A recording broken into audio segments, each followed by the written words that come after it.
Evangelho de João, capítulo 4, versículo 25 em diante, diz o seguinte, irmãos. Eu sei, respondeu a mulher, que há de vir o Messias chamado Cristo. Quando ele vier, nos anunciará todas as coisas. Disse-lhe Jesus, eu o sou, eu que falo contigo. Neste ponto, chegaram os seus discípulos e se admiraram de que estivesse falando com uma mulher. Todavia, nenhum lhe disse, que perguntas? Ou, por que falas com ela? Quanto à mulher, deixou o seu cântaro, foi à cidade e disse àqueles homens, vinde comigo e vede um homem que me disse tudo quanto tenho feito. Será este, porventura, o Cristo? Saíram, pois, da cidade e vieram ter com ele. Nesse interim, os discípulos lhe rogavam, dizendo, mestre, come. Mas ele lhe disse, uma comida eu tenho para comer, que vós não conheceis. Diziam então os discípulos uns aos outros, ter-lhe-ia, porventura, alguém trazido o que comer? Disse-lhe Jesus, a minha comida consiste em fazer a vontade daquele que me enviou e realizar a sua obra. Não dizeis vós que ainda há 4 meses até a ceifa? Eu, porém, vos digo, erguei os olhos e vede os campos, pois já branquejam para a ceifa. O ceifeiro recebe desde já a recompensa e entesoura o seu fruto para a vida eterna. E dessarte se alegram tanto o semeador como o ceifeiro.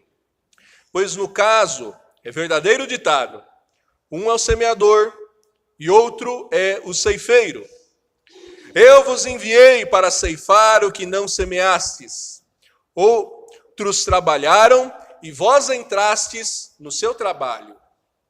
Muitos samaritanos daquela cidade creram nele, em virtude do testemunho da mulher, que anunciara, ele me disse tudo quanto tenho feito. Vindo, pois, os samaritanos ter com Jesus, pediram-lhe que permanecesse com eles, e ficou ali 2 dias. Muitos outros creram nele, por causa da sua palavra, e diziam à mulher, já agora não é pelo que disseste que nós cremos, porque nós mesmos temos ouvido e sabemos que este é verdadeiramente o Salvador.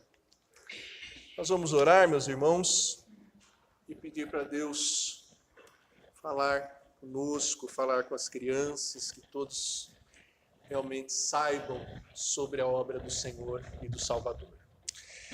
Querido Deus, ficamos admirados, maravilhados com a Tua obra, com a obra do Teu Filho Jesus Cristo, Senhor.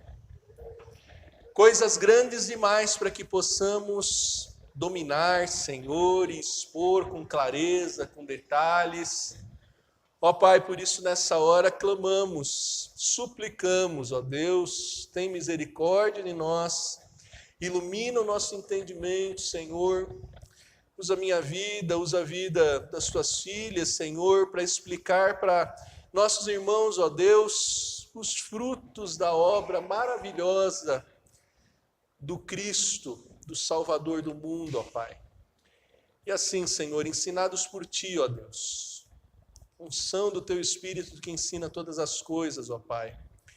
Assim, ó Pai, nós poderemos reconhecer qual é a nossa posição nessa obra tão maravilhosa e buscar, ó Deus, mais e mais, estar no centro da Tua vontade, como cantamos, Te adorando, em espírito e em verdade, Te adorando, como o Senhor quer que façamos, ó Pai. Fala ao nosso coração, Deus. Nós Te pedimos, com perdão dos nossos pecados que há em Cristo, o Messias, o Salvador do mundo, nós Te suplicamos. Amém.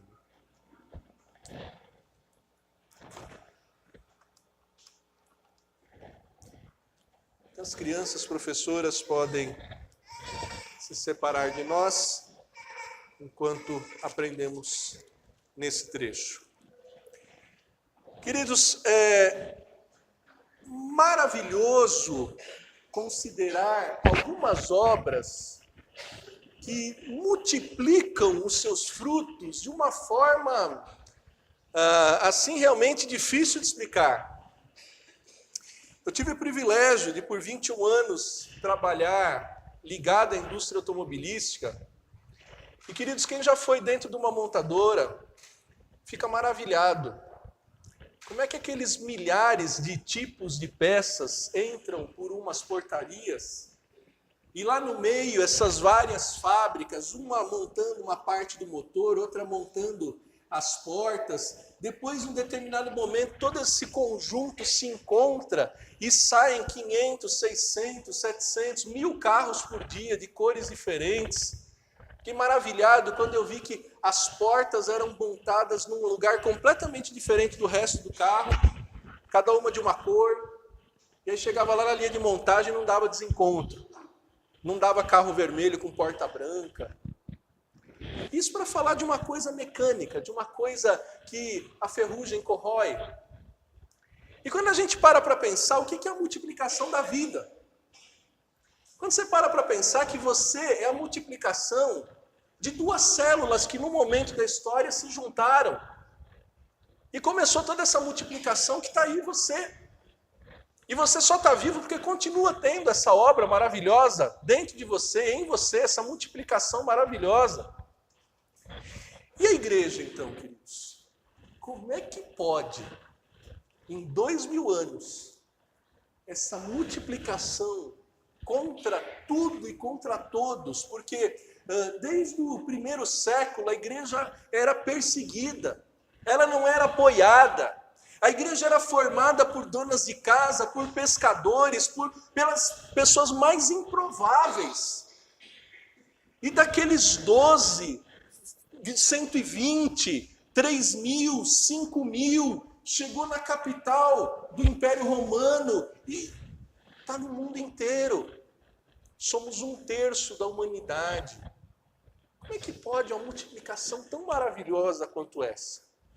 O texto que nós lemos nos dá algumas pistas de como é que a obra do Senhor deu frutos. Como é que a obra do Senhor deu frutos? Eu confesso, queridos, que eu fico constrangido diante desse capítulo 4 de João, tão rico, tantas lições. A gente vai passar algumas aqui, mas você pode ler e reler e atentar para detalhes e ver como é rico esse capítulo. Esse capítulo que entrelaça uma conversa entre alimento físico e alimento espiritual, e a beleza do próprio Cristo governando aqueles acontecimentos, de modo que aquela conversa, às vezes meio desencontrada, revela uma mensagem profunda e uma mensagem que explica como é que essa obra do Salvador pôde acontecer. Como nós lemos, queridos, versículo 25, versículo 26, Cristo se apresenta: eu sou o Cristo. Cristo, que no grego, Mateus 1:1 repete essa palavra, era a tradução do hebraico para Messias, para ungido. Ungido era aquele que era escolhido para uma função específica, mais especificamente, os sacerdotes e os reis eram aqueles que, quando eram nomeados, quando eram identificados para essa função, eles eram ungidos com óleo perfumado. E o Antigo Testamento inteiro, 1 Samuel 2:10, Salmo 2, versículo 2, fala do Senhor e do seu ungido. Aquele que teria toda uma oposição, mas que ele continuaria sempre reinando, governando. E os versículos 25 e 26, Jesus se apresenta: eu sou esse, o Cristo, o Messias. E lá no versículo 42, ele é identificado também sobre uma outra realidade da sua pessoa e da sua obra. Ele é o Salvador do mundo. O Salvador do mundo. Ele que nós, como já vimos, se apresentou intencionalmente, se apresentou na sua humanidade, se apresentou na sua divindade. Ele que ensinou essa mulher adoração. Adoração à pessoa certa, na hora certa, do modo certo, no lugar certo, em espírito, onde estivesse. E aí, essa mulher que aprendeu, foi a primeira. Eu tenho ficado maravilhado de várias formas nesse texto, como Cristo priorizou uma mulher. Para primeiro lhe oferecer o Espírito Santo, para primeiro lhe ensinar sobre adoração, e para agora ser tomada como um exemplo de serviço, de adoração e de serviço evangelístico, de obra missionária.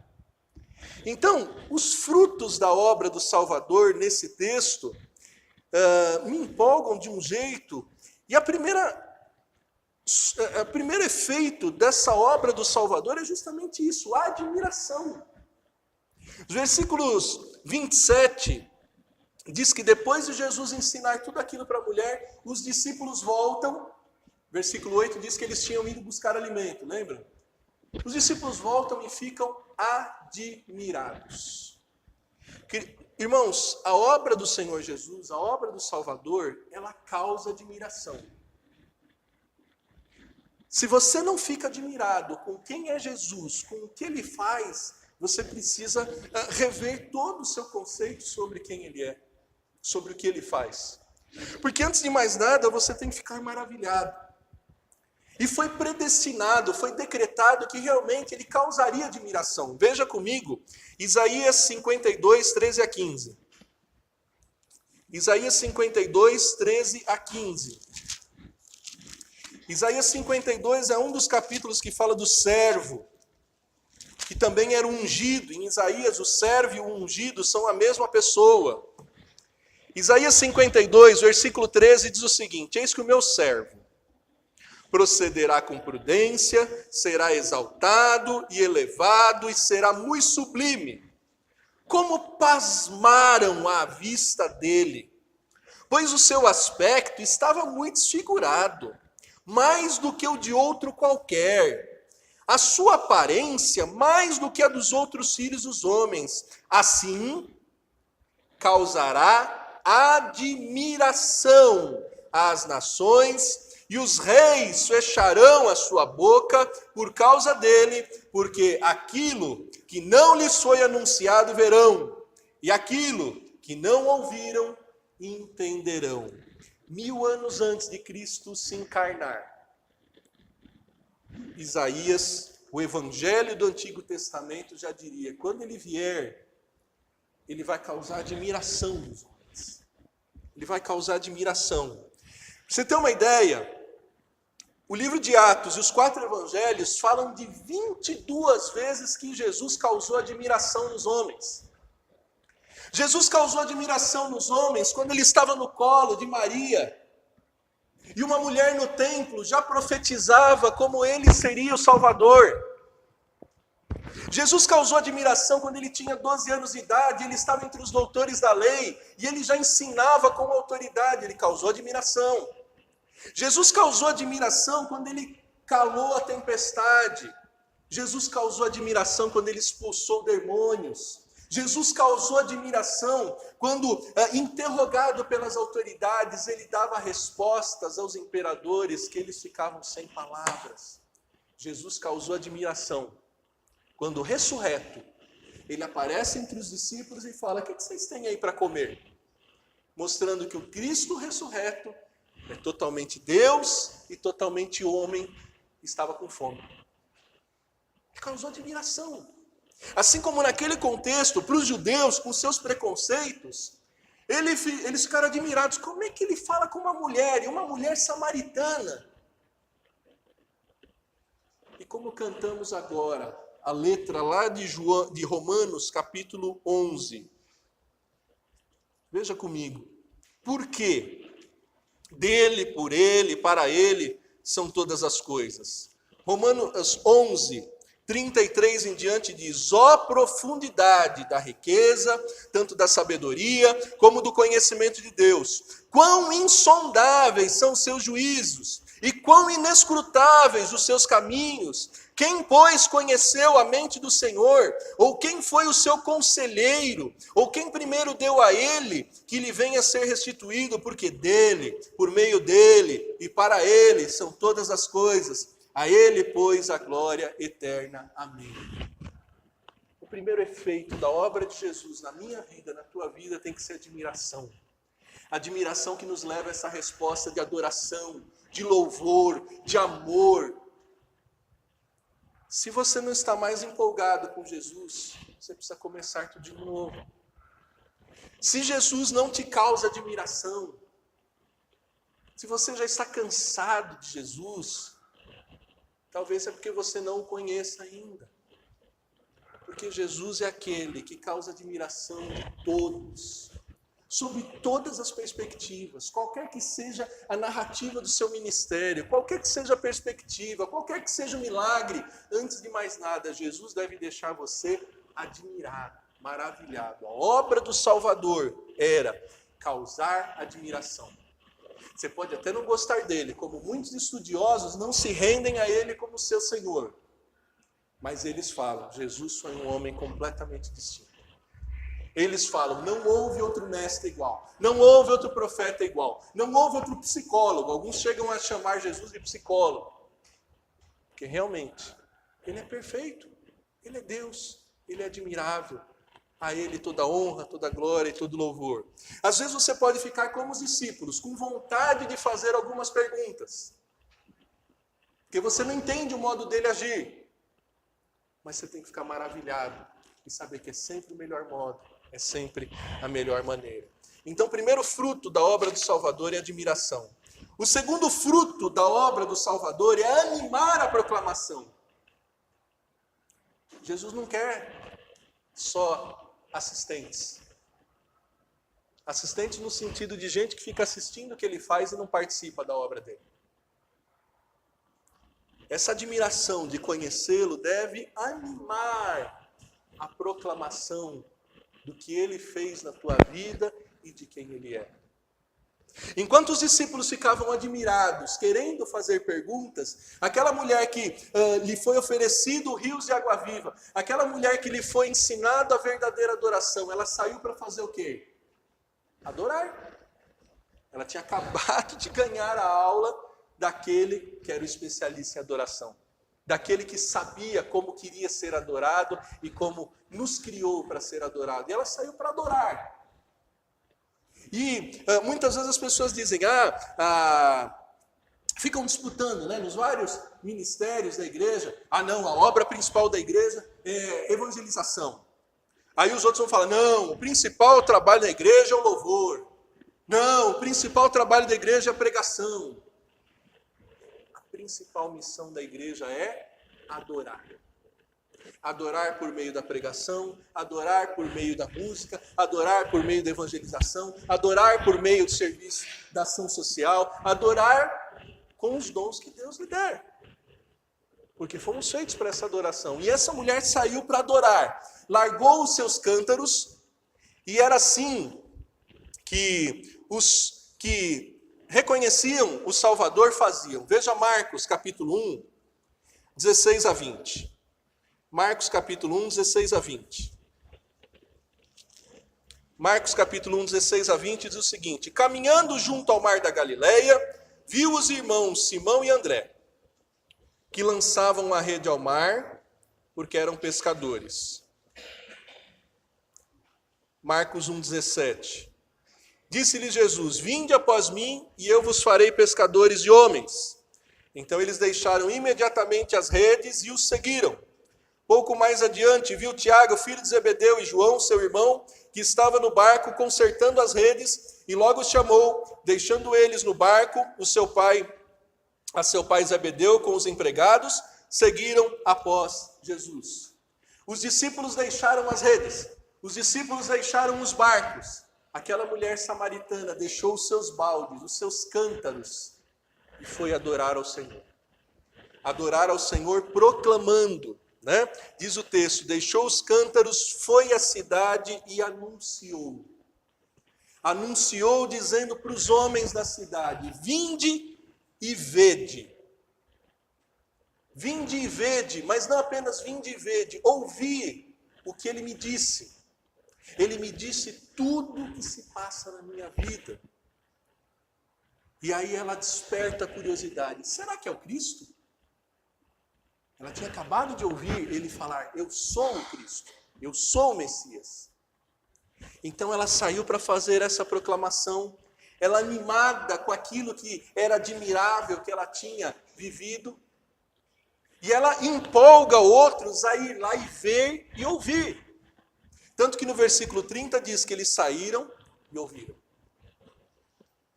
Ela fez exatamente o que o Evangelho de Marcos, capítulo 16, versículo 15, diz. Ide por todo mundo e anunciai o Evangelho. A Bíblia não disse, vai pelo mundo e converta todos que você puder. Ninguém tem o poder de converter ninguém a Jesus Cristo. Só o Espírito Santo faz essa obra. Mas todos aqueles que são parte da obra de Cristo, todos aqueles que são envolvidos com o fruto dessa obra, eles são animados a proclamar. Eles são animados a proclamar. E ele não está falando proclamar igreja. O curso que eu fiz na semana passada com o reverendo Ronaldo Lidório, a gente falou um pouco sobre isso. Tem muita gente proclamando igreja, proclamando pastor, fazendo propaganda de igreja. Hoje o ônibus parou na porta de uma igreja e estava lá a foto do fundador daquela igreja com a sua esposa. A Ivone até brincou comigo, amor, a gente precisa tirar a nossa foto e colocar na porta da igreja. Não é a nossa que nós somos chamados a proclamar, não é?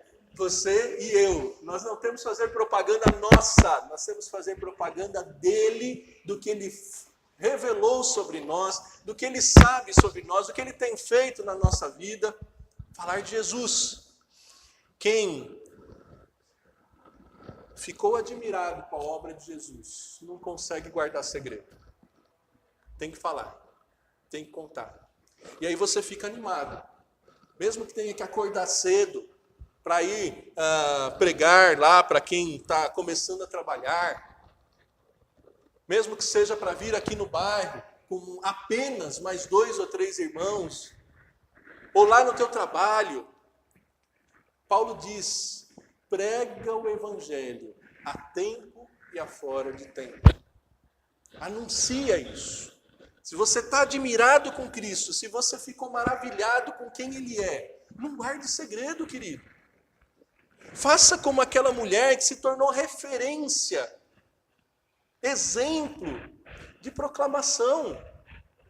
Eu ainda lembro, o reverendo Ronaldo Lidório, numa outra situação, contou que num dos cultos que ele mais gastou tempo planejando e preparando, e fizeram um trabalho muito grande numa das tribos, no final do culto, eles esperavam a conversão de umas 30, 50 pessoas. No final do culto, quem tinha se convertido? 2 crianças e uma mulher idosa com sérios problemas de mobilidade que chegou se arrastando na lama no final do culto. E só ouviu falar daquilo que foi falado no culto. Ele ficou frustrado. E aí falou, puxa, a gente planejou tanto. Passou uns meses, ele voltou naquela região, que era uma região que a cultura não admitia ser ensinado nem por crianças, nem por mulheres. Chegou naquela região, tinha 3 igrejas formadas com a proclamação daquela mulher e daquelas crianças. Jesus Cristo é o mesmo ontem, hoje e sempre. Ele anima a gente a proclamar e falar dele. Um terceiro fruto da obra do Salvador nesse texto é que ele distingue funções. Versículos 31 a 38, os discípulos que tinham chegado com o alimento, que eles foram buscar, de acordo com o versículo 8, eles oferecem ao mestre, eles rogam ao mestre, come, mestre. Eu sei que os discípulos fizeram isso com a melhor das intenções. Mas Jesus, na sua sabedoria, revela mais uma vez que o Senhor ali era Ele. Eu nem sei, o texto não fala que Jesus mandou os discípulos buscarem comida. Você lembra que lá no início, Jesus pede para aquela mulher, dá-me de beber. Dá-me de beber. E é difícil saber se ali ele estava realmente pedindo água, ou se ele estava realmente buscando uma oportunidade de fazer o que aqui ele deixa claro. Versículo 34. A minha comida consiste em fazer a vontade daquele que me enviou. Jesus estava com fome de alimentos, estava com sede de água, ou ele estava querendo ser conhecido de quem não o conhecia? Ele estava querendo se apresentar para quem ainda não o conhecia, para que o conhecendo cresce e viesse a ter salvação. Por isso que eu fico maravilhado com a sabedoria de Deus nesse texto, entrelaçando os assuntos. E pouco a pouco Jesus vai realmente lançando luz sobre o que ele estava fazendo ali. E ele aproveita aquela oportunidade, aquela preocupação diaconal dos discípulos, né? Porque os diáconos hoje, eles são aqueles responsáveis pela administração física. De acordo com Atos 6, os diáconos foram instituídos para que não faltasse o alimento na mesa e as viúvas não ficassem esquecidas da distribuição do alimento. Os discípulos ali tinham feito um serviço diaconal, foram na cidade buscar alimentos, voltaram com o alimento, preocupados, sinceramente, com o mestre, mas o mestre mostra além. O mestre se mostra exatamente aquele que, quando foi tentado por Satanás, disse: nem só de pão viverá o homem, mas de toda a palavra que procede da boca de Deus. E aí, nesses versículos de 31 a 38, Jesus vai distinguindo as funções. Ele mesmo diz: olha, eu estou dentro de um plano maior, que é a vontade do meu Pai. Eu tenho que cumprir a minha função dentro dessa hierarquia divina, onde o Pai ordenou um plano ao Filho. E aí nós lemos no próprio Evangelho de João, veja só, João 5,30. Jesus, o Messias, o Salvador do mundo, dizendo: eu nada posso fazer de mim mesmo na forma porque ouço, julgo. O meu juízo é justo, porque não procuro a minha própria vontade, e sim a daquele que me enviou. João 6, 38 ao 40. João 6, 38 ao 40. Porque eu desci do céu não para fazer a minha própria vontade, e sim a vontade daquele que me enviou. E a vontade de quem me enviou é essa, que nenhum eu perca de todos os que me deu. Pelo contrário, eu o ressuscitarei no último dia. De fato, a vontade do meu Pai é que todo homem que vir o Filho e nele crer tenha vida eterna, e eu o ressuscitarei no último dia. Jesus começa a deixar claras as funções, tanto na Trindade, quanto na igreja. Ele, em relação ao Pai, estava submisso ao plano de salvação, ao plano que antes da fundação do mundo foi decretado, que pela fé seria dada a vida eterna para aqueles que o Pai deu a Cristo. Ele diz: eu estou dentro de um plano, e essa é a minha comida, essa é a minha bebida, isso é o que eu quero. Eu não sei se você já teve aquela inveja santa de passar em algum lugar e ver que a pessoa estava comendo algo muito gostoso e você queria comer daquele prato. E te faltava ocasião. Vira e mexe lá em casa mesmo, acontece às vezes essas coisas, né? Já deve ter acontecido na tua casa também. Um pegar um pedaço do bife no prato do outro. Parece que o teu bife está mais gostoso que o meu. Acontece nas melhores famílias. Jesus aqui está falando para os discípulos algo para despertar esse desejo. dizendo, olha, eu tenho uma comida e uma bebida, e eu quero que vocês bebam e comam do mesmo prato. E aí ele diz, olha, vocês estão achando que a colheita vai demorar 4 meses, né? Não. A colheita já chegou. Do que ele estava falando? Aquela mulher foi à cidade, e versículo 30 diz que voltou diante dele com aqueles que ela evangelizou. E aí Jesus continua explicando, olha, ergue os olhos, pois os campos já estão brancos, a colheita já começou. Vocês agora vão colher aquilo que outro semeou. Estava falando o quê? Aquela mulher foi lá na cidade semear o evangelho. Agora ela está voltando com os frutos da evangelização dela lá na cidade. Agora vocês vão colher. Vocês vão discipular. Queridos, na igreja existem diferentes funções. Às vezes há uma sobrecarga, sim, principalmente em igrejas de tamanho menor como a nossa. Uns dias atrás, um irmão até me perguntou, pastor, puxa, evangelizei uma pessoa, agora eu posso discipulá-la? Eu falei, claro que sim. Mas às vezes o ideal é que realmente um grupo se especialize em evangelização, o outro em discipulado, porque cada um é bom em uma área. E às vezes você não é bom nem em evangelizar, nem em discipular, mas você é bom em orar por aquele grupo. Ou às vezes você é bom em sustentar que essa obra não pare.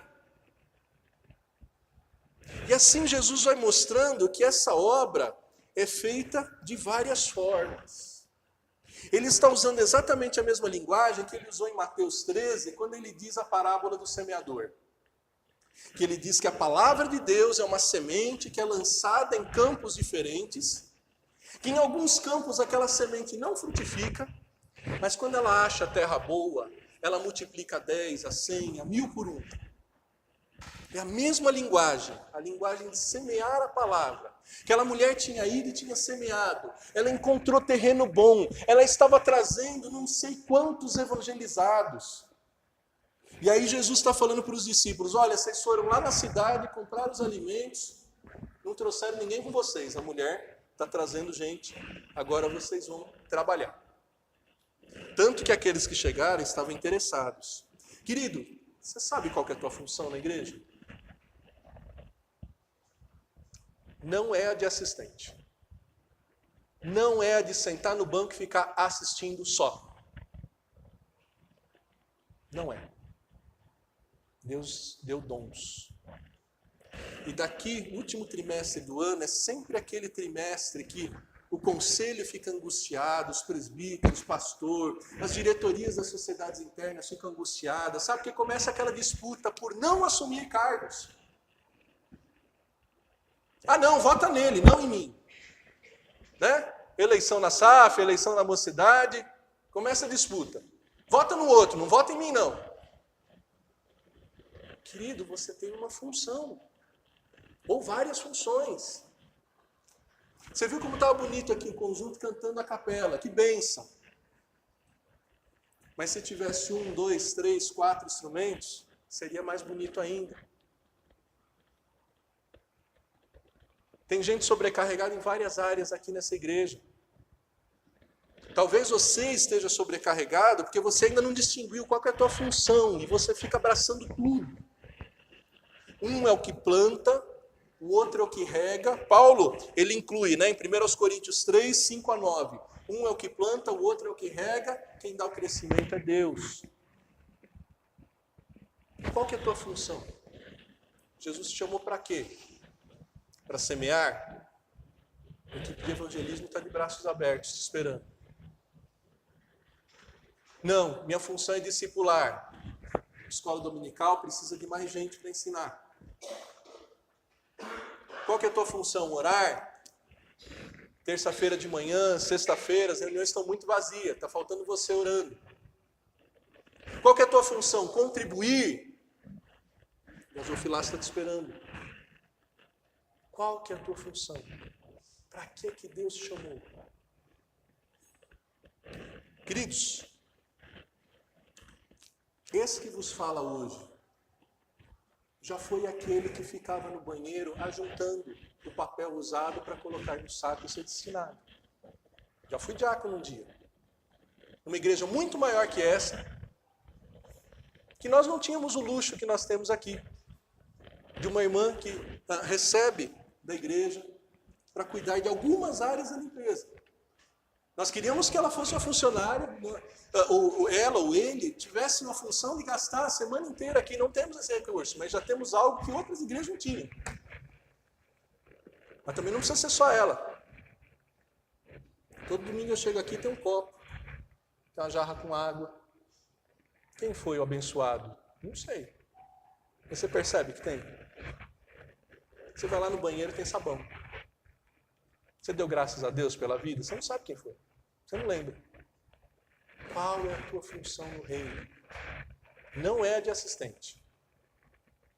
Assistente no sentido de ficar só olhando. E também não é a de chefe. Porque no reino de Deus, maior é o que serve. Às vezes eu imagino que vocês ficam irritados, que vocês vêm falar comigo, pastor, o que você acha disso? Eu falo, vai falar com os presbíteros. Esse pastor não decide nada sozinho? Não vou decidir. Minha função é ensinar e orar. Administrar, meus irmãos presbíteros regentes foram eleitos por vocês e com a graça de Deus para isso. É assim, queridos. É assim. Não dá para ser faz tudo. Se você não está fazendo nada, você está na função errada. Se você está sobrecarregado, você também está na função errada. É isso que nós vamos ler, por exemplo, em Romanos 12. Olha só. Romanos 12.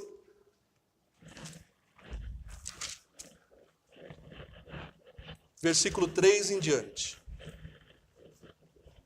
Romanos 12, versículo 3 em diante. Porque pela graça que me foi dada, digo a cada um dentre vós, que não pensem de si mesmo além do que convém. Ou seja, não pense que você tem um dom, uma função que não é a tua. Pense com moderação, segundo a medida da fé que Deus repartiu a cada um. Porque assim como num só corpo temos muitos membros, mas nem todos os membros têm a mesma função, assim também nós, conquanto muitos, somos um só corpo em Cristo, e membros uns dos outros, tendo, porém, diferentes dons, segundo a graça que nos foi dada, se profecia, seja segundo a proporção da fé. Se ministério, dediquemo-nos aos ministérios. O que ensina, esmere-se no fazê-lo. O que exorta, faça-o com dedicação. O que contribui, com liberalidade. O que preside, com diligência. Quem exerce misericórdia, com alegria. Essa é a multiforme sabedoria de Deus vista na igreja. Qual é a tua função no reino, no corpo de Cristo, no corpo do Salvador? Então, é fruto da obra do Salvador causar admiração, animar a proclamação, distinguir a função e, concluindo, multiplicar crentes. Lembra que no início eu falei que é maravilhoso algumas obras de multiplicação na fábrica, no corpo, na igreja? Igreja saudável é a igreja que está se multiplicando. É lógico que tem anos, e já teve anos, que a gente recebeu menos irmãos, batizou menos irmãos. Graças a Deus, ano passado tivemos um bom número. Se Deus permitir, esse ano também receberemos um número significativo de irmãos para o nosso tamanho de igreja. Mas tem igreja que passa 2, 3, 4, 5, 10 anos sem receber um membro novo. Isso é corpo saudável? Assim como a igreja, se não tiver as funções bem distribuídas, fica um corpo manco, capenga, fraco. Uma igreja que não cresce. É uma igreja que não necessariamente está inserida na obra do Cristo, na obra do Salvador. Esse texto todo conclui com os muitos samaritanos que chegaram e creram. João 4,39. Muitos samaritanos daquela cidade creram nele, em virtude do testemunho daquela mulher. No versículo 41 diz que muitos outros creram nele. E versículo 42 eles dizem: já não é pelo que disseste que nós cremos, mas porque nós temos ouvido e sabemos que é verdadeiramente o Salvador do mundo. Queridos, Jesus é Salvador do mundo.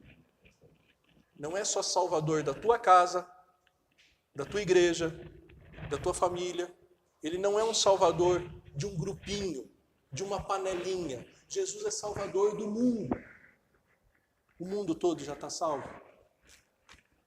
Então há muito ainda de multiplicação de crentes a ser visto. E como é que acontece a multiplicação de crentes no corpo de Cristo?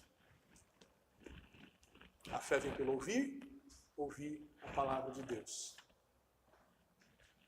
Você está cumprindo a tua função para que a palavra de Deus seja anunciada e outros venham ouvir e crer, e essa multiplicação de crentes aconteça.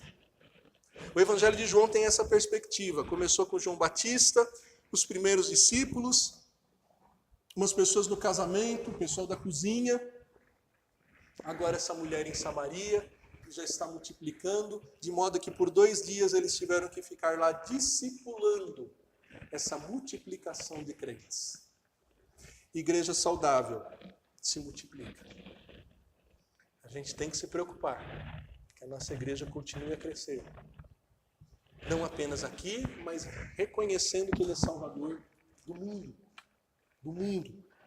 E assim, queridos, nós participaremos dessa obra que causa admiração. Como é que pode gente como eu e você, limitado, cheio de falhas, usado por Deus para essa multiplicação de salvos, que é a igreja todo dia crescendo, a igreja viva, a igreja que se multiplica? Isso deve ser preocupação nossa, queridos. Isso deve ser oração nossa, se nós queremos realmente ser reconhecidos como corpo do ungido, corpo do Cristo, corpo do Salvador do mundo. Não só da minha casa, do meu bairro, Salvador do mundo.